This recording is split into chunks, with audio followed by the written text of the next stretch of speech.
Туғандар, ассаламу алейкум. Видеонun başında 1 minut vaqtыңыздарды алабыз. Бүгін біз ардайымғыдайлы таланттың сервис 312-сіне келдік. Туғандар, білесіздер, бұға чейін келіп, ешқанын фараларын корректировкалап кеттік. Мондай аппаратменен келсеңіздер, фараңыздарды сонын қылып корректировкалап туғандар. Линзовый, не линзовый қысқасы бүт бардығын сонын қылып беріп жөнөтөт туғандар. Азыр менікіндағы қарап бүтіп қалды. Ошондой эле бул жерде мондай фараларды установка менен бул мырза заниматься эткен туғандар. Линза, не линза кыскасы бүт машинелерге модельдери бар экен. Так, примерге бир көрсөтүңүз эле могу линзасы кандай жанат болду экен. Линзасы жок, фараларга линза коюп, мондай кылып. Любой машинеге установка кылып берет. Карагылачы туғандар, вообще мощный. Бүт бардык кылган ишиңиздерге гарантия. Гарантия бар. Аха. Ар бир линзанын модельдери, мисалы мага 2 жыл гарантия берилет. Линзанын эмесинде ультрафиолет менен кошо берет. Жанагы ортосунда лазерлери менен болчу. Лазерлери менен. Аха, бирөөнү бир көргөзүп коелу, кандай болот. Мынакей иштерим. 2 жыл гарантиясы менен болчу.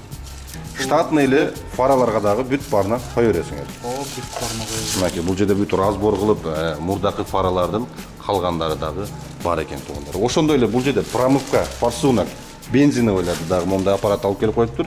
Жууп, тазалап, сонун кылып жөнөтүп атат экен тугандар. Жүргүлө анда бул жакка барып, сервистин ичин көргөзөлү.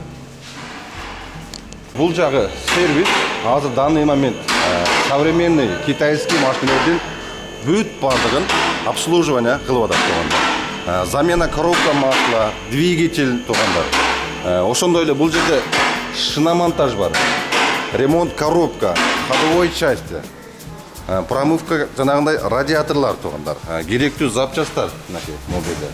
Бүт бардык запчастары өздөрү, жакшы запчастарды өздөрү заказ кылып берип, могу жерде өзүбүздүн мынакей усталар, мастерлер бүт бардыгын орнотуп, текшерип, сонун кылып берип жөнөтөт тугандар. Телефон номерин, адресин видеонун астына жазып коем.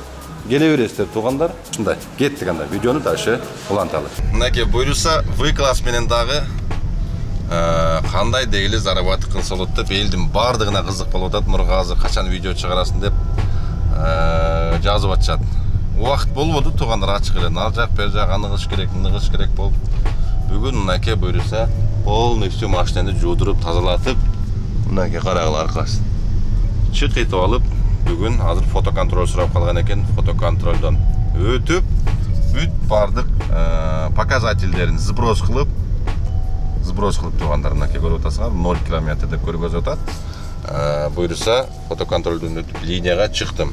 Буюрса көрөбүз бүгүн канча саатта дегиле машина канча расход кылат, канчага иштейбиз, канча убак жүрөбүз, канча километр жүрөбүз, бүт бардыгын айтып деп көргөзөм. Бирок V-класста тугандар айтып болбойт экен. Мына күнү мындай иш болот, ал күнү андай иш болот депчи.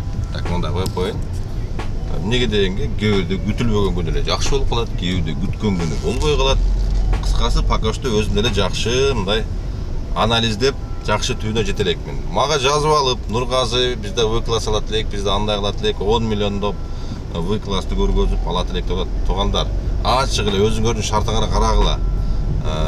Туура рисковать этиш керек, бирок жанагы Нургазы алды го, мен деле алсам болбойбу деп кийин өзүңөр кыйнап коюуга болот деген эле максатта жакшы силерге ой пикириме, өзүм кеңешиме айтып атам. Буга чейин айтып келгем, эгерде ушундай кымбат машинада алам десеңиздер тугандар, минимум 2 же 3 жерден доходуңар болсун, потому что ооруп каласыңар, башка болуп калат. Дагы бир нерсе ар кандай себептер болуп калат тугандар, ошон үчүн жакшылап ойлонгула. Айта кеткем, эмнеде машиненин микрофону бар экен депчи тугандар. Менин үнүм азыр силер угуп аткандан бир кыйла өзү бийик чыгып атат да. Могул жерден микрофондон угулуп, мындайдан колонкалардан бир аз эхо берип, аркадагы адам менен кеңири мындай сүйлөшүп, кыйкырбастан сүйлөшүп кетсе болот деп өткөнкү видеолордо дагы айта кеттим тугандар. Ушундай, бүгүн күнгө вторник болуп калды, адашпасам. Среда экен. Бүгүн күнгө среда, саат 1:30, эрте менен эрте турам деп кеттим эле. Машинаны жуудуруп келип койсом, дарактын төгүнө токтотуп койсом, бүт эшиктин астындагы көгүчкөндөр көкмөк кылып машинанын үстүнө жайлап кетип, барып дагы жуудуруп, тазалатып чыккан кезим. Ушундай тугандар, кеттик анда. Көрөбүз дегиле. Бирок бизнес класстагыдай тарс эле биринин аркасынан бири заказ түшөт деген жок мында. канча убакытта түшүп атат заказдарды бүт баардыгын айтып көргөзөм. Буга чейин жанагынтип бизнес класста, комфорт плюста иштеп көнүп калган адамдар бул тарифке өткөндө действительно депрессия болуп, давление болосуңар, эмне дегенде катарма-катар эле заказ чөй бербейт. 1 саат, 1,5 сааттап заказ күтөсүңөр, но заказдар мындай десем да, акчалары крупный болот туганда. Жанагынтип 400 сом, 500 сомдук деген заказдарды унутасыңар. Ушундай. Кеттик анда мен көбүнчө постоянно эле чыгып эле Ленинградский шоссенин жээгине барып, ошол жакта күтүп турам да. Ошол жактан көп берет. А так биздин райондордо круиз заказ кылгандар почти жок. Ушундай турган кеттик. Заказдар подряд болуп калды. Шереметова келип калдым 50 мүнөттө. 3885 рубльге келдим турган. Ага чейинкисин 2800-гө центрге короткий заказ таштагам. 2 заказ кудай жалгап подряд эле түшүп калды. А так көп эле мындай подряд чөйрөт. Основном бүгүн 2 заказтен китайецтер ташыдым. Өтө жанагындай жакшы болуп атат. Ушу арабтардын, китайлардын көпчүлүгү именно ушул минивенге основном бүт эле арабтар, анан кийин китайецтер түшүп атат тургандар.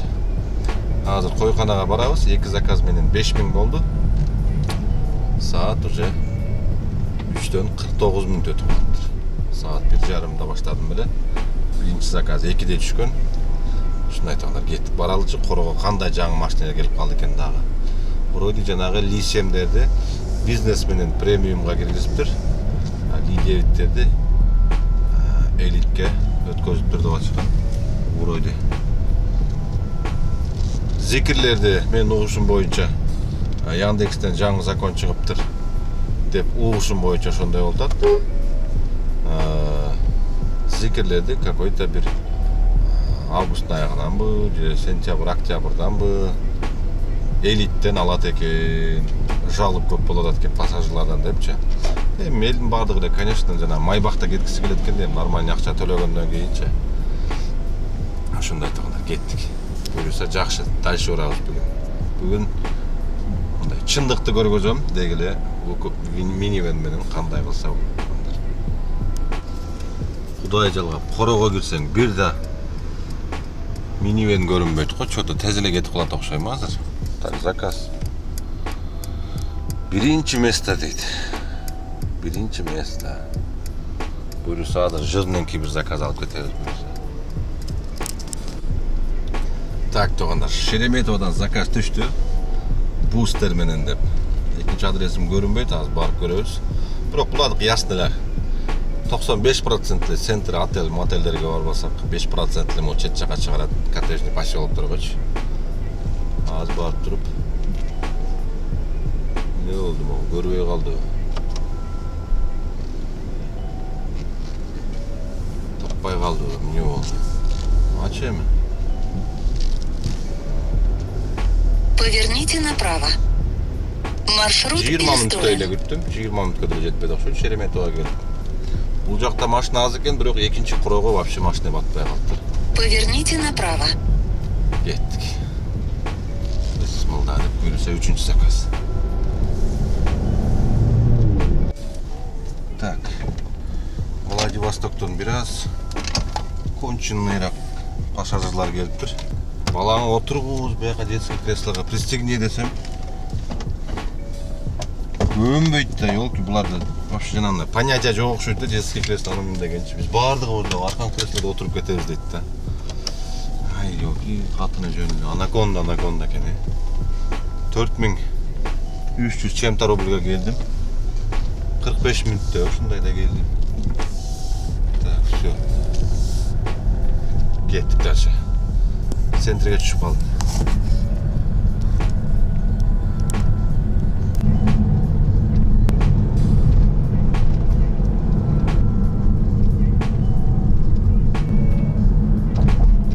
Saat 2'de iş baştaldı эле. Кечки saat 7 болуп калды. Шамшумета калайын деп бир заказ түшүп калды эле, ат менен алып койсом, эми заказ бербейди. 4 заказ.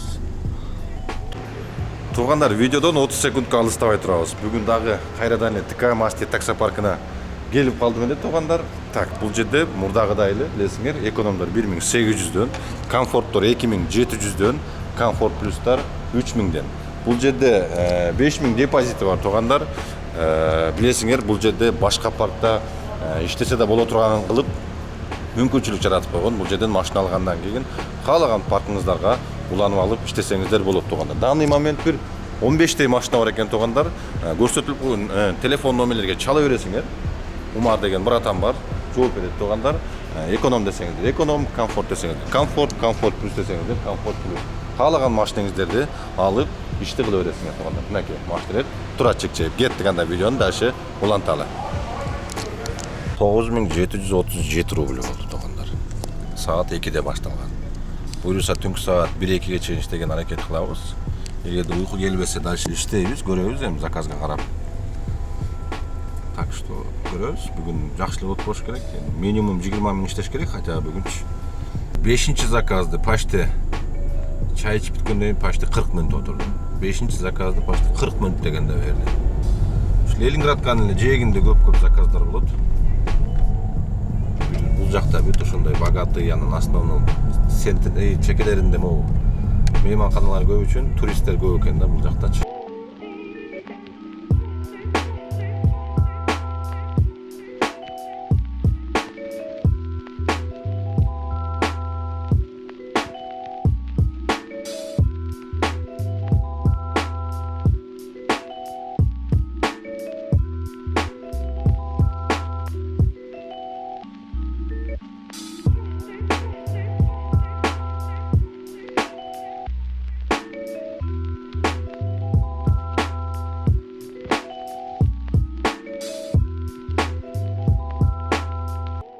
Так, карагылачы, эми ондай коттеджный поселокко келдим.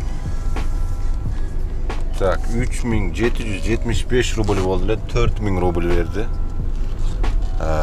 Где-то 40 мүнөттүн ичинде чыктым окшойт, адашпасам. Үйлөр вообще шикарный экен. Так, вот 5000 берди. 1000 сом сдача берсең болот деп. 4000 сомго келдик. 40 мүнөттө. Центрден Рублевкага чыктым. Илинская, поселок Илинская деп карагылачы, вообще шикарный экен. Вообще мощный экен. Биздин өзбек туугандарбы же татарларбы түшүнбөдүм. Бирок сөздөрү аралаштырып сүйлөп атты, кээбиркилерин түшүнүп аттым, кээбиркилерин түшүнбөй аттым. Тажикче десең тажикче эмес. Өзбекче аралаштырып сүйлөп атты бир кызыктай. Татарларбы деп койдум анан кийин. Ладно, мынакей туугандар, үйлөрдү карагыла. В общем, шикарный экен, моң карагыла. Бүт жанагындай хан сарайлар экен мындайча айткандачы, бир тегиз. Жанагындай квартира дейин десең, каждыйныкы өзүнүкү экен, каждыйныкы мондай кылыпчы. Карагылачы. Вообще шикарный болуп салып коюптур. Вообще мощный экен, молодцы. Өзү да мощный жерде экен да. Азыр эми обратно берип койсо жакшы. 9-дан 13 мүнөт өттү саат. 6 заказ 14.000, 14.500 деп коелу. Ладно, 14.500 болду. Дальше кеттик туугандар. Бүгүн план где-то 20 миңдин тегерегиле биздики. Эми азыр аренда 7000ден башталат экен бул машиналар туугандар. Камераны мындай коюп коелу. 7000ден башталат V-класстар, жылына комплектациясына жараша 10.000ге чейин го дейм. 7000ден 10.000ге чейин. Эгерде күнүнө 10.000ге иштеп, муну азыр где-то 2.000-2.500 сомдук расход кылып атат дизель. 20.000ге иштегенде деле эгерде средний 10.000 берип, аренда берип иштей турган болсо, 2.500 сомго дизель, 1300 сомго мойка, 1300 сомго тамак болсо деле 15.000 расход болсо, 5.000, 7.000, 10.000ге чейин бир күндө таза мындай өзүң иштесең болот экен да. 10.000ге чейин. А так нар жагына кыйын экен туугандар. Айтып болбойт экен бул жерде. Бир күн иши андай болот, бир күн мындай болот. Ушундай айтып кеттик. Шаарга кеттик. Туугандар, анан дагы бир сиздерге кайрылуум бар эле. Могу экранда көрүп турган менин двоюродной агамын баласы болот. Ошо кече жакында өзүн жаман сезип жанагындай болгон экен эле. Москвага алып келсе срочно жүрөгүн операция кылыш керек дептир. Ошол жүрөгүнүн 1-2 клапандары туурамай иштеп аткан, кыскасы ошондой диагноз чыгарып тургандар. Кайдыгер карабай ким канча кааласа реквизиттери, телефон номерлери көрсөтүлгөн. Ушул номерлерге колуңардан келишинче жардам берип, акча которуп койсоңуздар өтө сонун болот эле туугандар. Ушул умуркайды сактап калсак өтө жакшы болот эле. Баарыңыздарга чоң рахмат туугандар. Поддержкаңыздарга, жазып аткан комментарийлериңизге бүт баардыгыңардыкын окуп атам, просто ответ бергени такыр возможность болбой атат туугандар. Окуп атат, антпай атат, мынтпай атат дегенде бүт баарыңкын окуп атам. Рахмат баарыңыздарга. Буюрса азыр Рублевкада турам. Бул жерде бир жарым сааттай күтөйүн. Заказ беребиз, шаарга түшүп кетебиз туугандар. Ушундай кеттик анда. Так туугандар, Внуковага келдим. Рублевкадан түшүп кетип атсам эле. Внуковага заказ. Биринчи Шереметова заказ берди. Ал отмена болуп кетип, андан кийин Внуковага берди. Так, 26 мүнөттө завершить. 26 мүнөттө 2624 рубль. Азыр минивендин өчүртүн көрөбүз бул жерде. Өчүртү азыр эле көргөзө берет, но минивендикин айтып болбойт да, Внукова тем более көбүрөөк алдап койчу эле. Көрөбүз туугандар, көрөбүз. Так. Азыр аркасына өтүп алып телевизор көрүп жатабыз деп коеюнбу. Короче, посмотрим. Бунун азыр антеннасы жок болуш керек. Но Wi-Fi бар болуп калган болсо, Wi-Fi туугандар. Это что хорошо. Телевизордун Wi-Fi улап туруп, могу жерден телевизор көрүп отурса кандай болот экен, аз көрөбүз. Так, туугандар, аз көрөбүз. Вроде Google Play бар экен, YouTube бар экен, музыка, видео дейт. Бүт бар экен. Так. Настройки. Bluetooth, set интернет дейт. Сейчас Wi-Fi. Так, туугандар, мынаки. Нургазы деп чыкты. Показать пароль не надо, подключиться. Подключение. О, подключено, короче, все. Подключено. Теперь как назад? Вот это что ли? Ага. Музыка есть. Где-то нет файлов, конечно, флешка. Все, YouTube как. А нет. YouTube. Ай, сейчас будет жара. О, вот тебе, пожалуйста. Елки, музыка коюн десем азыр авторский права деп калат. Не коюп берсем экен. Древняя земля дейт. Звук кандай чыгат болду экен эгерде могул эгерде пультка уланып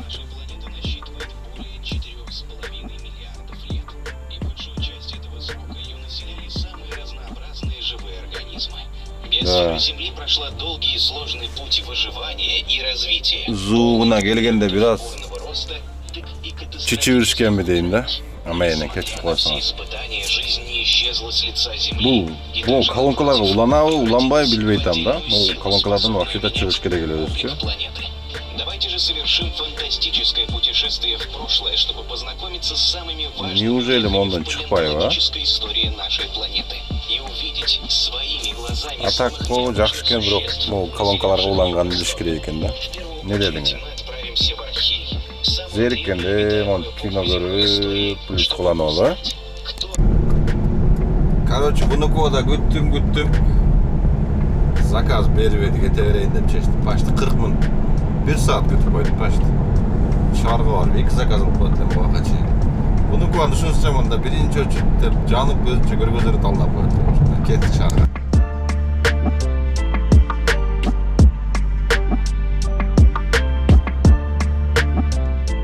Түнкү саат 1:48 өттү. 12ден кийин бир заказ кылдым. Внуковадан келип, центрден Бибировага алдым. 2,5 миңге 35 мүнөттө бардым. Минивендин деле заказдары вообще непонятно. Бир туруп 15 мүнөткө деле 2,5 миң, 3 миңге берет. Бир туруп жарым саат 40 мүнөткө деле 2,5 миңге берет. коэффициент менен берсе деле как-то кээде непонятно.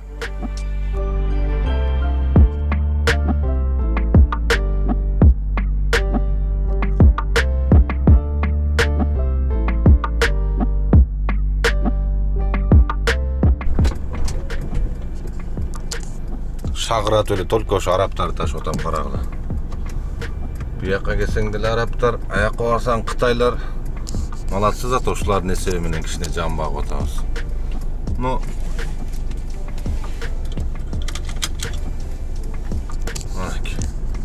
Кайда? Пошмай болосун. Айда келе. Кайт карама. Олар аэропорт кора экен, оларды ала кетейинби?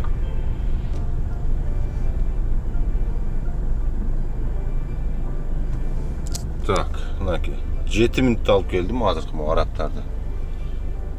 1800 рубль болду.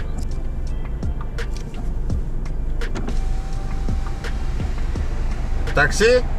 Да. Такси? Куда? 10 minutes.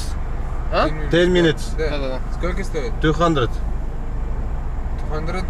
200? 2000. 2000? Нет, спасибо. Пожалуйста. Минималка алсаң деле 2000 рубль. Закроется. Сама закроется.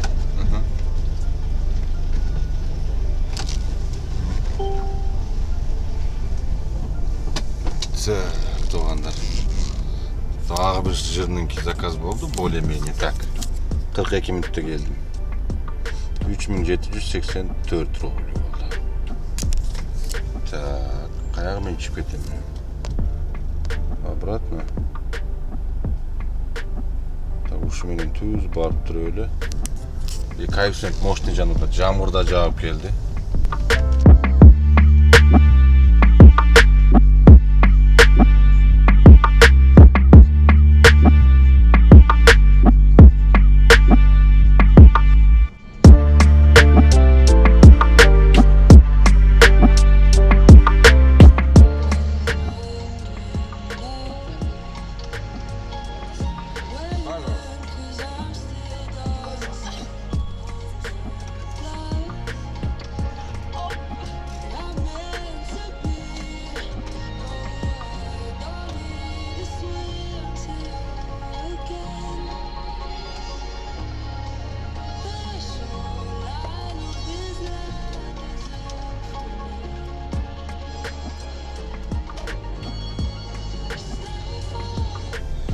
Так, туугандар.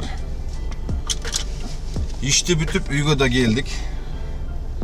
Өзүңүздөр көргөндөй ар кандай заказдар болот. Ар кандай заказдар. Саат 5-тен 45 мүнөт өттү.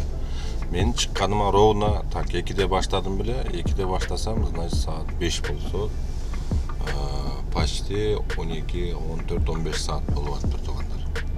14-15 саат. Бирок эч канча поездкасын эсептеп келсек, 12-ге чейин 7 заказ, 12-ден кийин 4 заказ болуптур. Общий 11 заказ. Общий 11 заказ туугандар. Мынакей. 12-ге чейин 16700 почти. И 12-ден кийин 7485 рубль болду. Ошондо деле 24 000 акча кылыпмын туугандар. Пробег канча болуп калыптыр? Пробегти көргөзүп коеюн. 378 километр. Соляркадан 2 палочка кеткен болчу, ошондо деле бир 2500 сомдук, где-то бир 2500 сомдук, 2500 сомдук солярка кетти туугандар. 378 километр, 13 саат туугандар. Машинаны жүргөнү боюнча 24 000 акча болду. Бүгүн эми среда туугандар. Эми жана пятница күн болуп калат, суббота күн болуп калат. Ал күндөрдү дагы көргөзүп көрөбүз. Анан дагы бир подписчиктерге айта кетем туугандар. Мага таңдашып жанагынтип Нургазы алса, биз алсак болбойбу деп жанагынтип 9 миллионго алып алып туугандар. Дополнительный доходуңар жок. Өзүңөр кыйнабагыла деп жакшы бир советим айта кетем туугандар.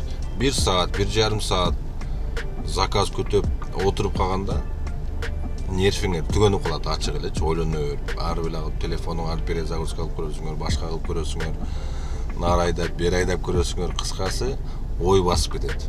Ошон үчүн өтө этият болуу. Минимум 2-3 жерден доходуңар болсун, пожалуйста, кеңири жабып, бир 8 миллион тегерегинде алсаңар, бир 2-3 жерден доходуңар болсун, кеңири жабып, ушо нормальный заработок дагы кылсаңар болот туган. Ушундай. Өткөндө бир айта кеткен экен эле, Нургазы көзүңө тетрадский ишип алсаң, жакшы болуп каласың дедилер. Тетрадскилерин алып көзүмө шыбап, буюрса кызаргандары, кычышкандары кетип, бирок все равно мондой караңгыда тага турган сары очки тагып атат. Еще бир жагы кечке могу кондер, могу астынан шамал урганда прям көз көрүп атат дагы, көздөр бүт шамалдап калып атат. А так машина комфортно туган. Чарчаган, даже уйкум деле келген жок. Мынакей 14 саат жүрөм, 13-14 саат. Даже уйкум деле келип, кыйналган жерим жок.